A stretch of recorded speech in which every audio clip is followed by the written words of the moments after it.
নমস্কার বন্ধুরা, welcome back to my channel. আশা করি আপনারা ভালো আছেন, ভালো থাকবেন। তো আজকে আমি নিয়ে এসেছি সর্ষে ইলিশ।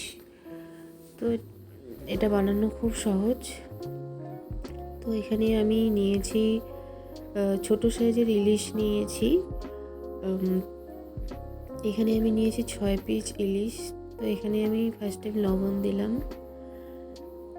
আর এক চামচ হলুদ দেব। হলুদ দিয়ে এটাকে আমি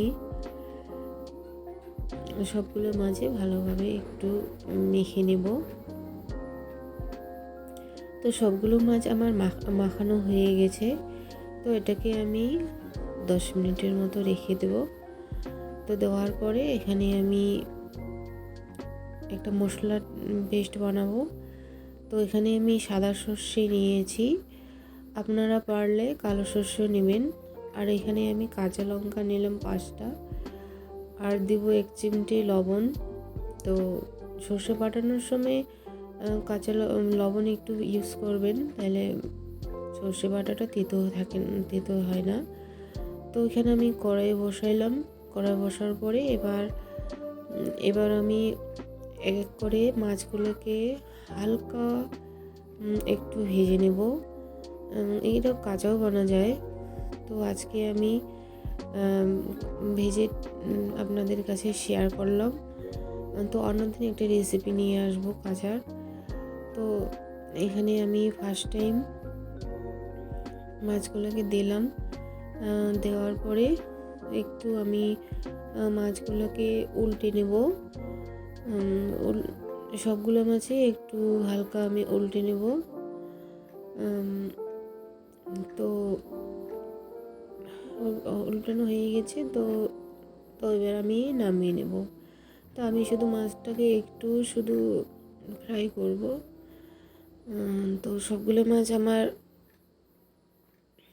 নামিয়ে নেওয়া হয়ে গেছে। তো এখানে আমি ওই তেলেই দেব আদা বাটা দেব। আদা বাটা দিয়ে এবার দেব লঙ্কা, হলুদ দিলাম 1 চা চামচ, জিরা 1 চা চামচ, আর স্বাদ মতো দেব লবণ। তো স্বাদ মতো লবণ দিয়ে একটু নেড়ে নেব। নেড়ে নিয়ে তারপরে আমি একটু 1 চা চামচ আমি লঙ্কা গুঁড়া দেব কালারের জন্য।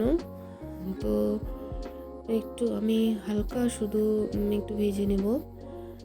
ভেজে নেওয়ার পরে তো প্রায় আমার ভাজা হয়ে গেছে মশলাটা। তো এবার আমি জল দেব। জল দেওয়ার পরে আমার বেটে রাখা মশলাটা দেব। এবার এখানে আমি সাদা সর্ষে, লঙ্কা, একটু লবণ দিয়ে পেস্ট করে নিয়েছিলাম। তো এটাকে আমি দিয়ে একটু ফোটাবো মশলাটাকে। তো ঝোলটা আমার ফুটে গেছে। ফুটে যাওয়ার পরে এবার আমি মাছগুলোকে ছেড়ে দেব।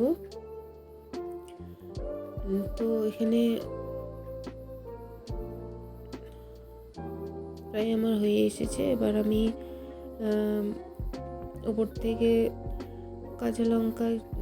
চেরা কাঁচা লঙ্কা দেব, আর দেব কাঁচা সর্ষের তেল।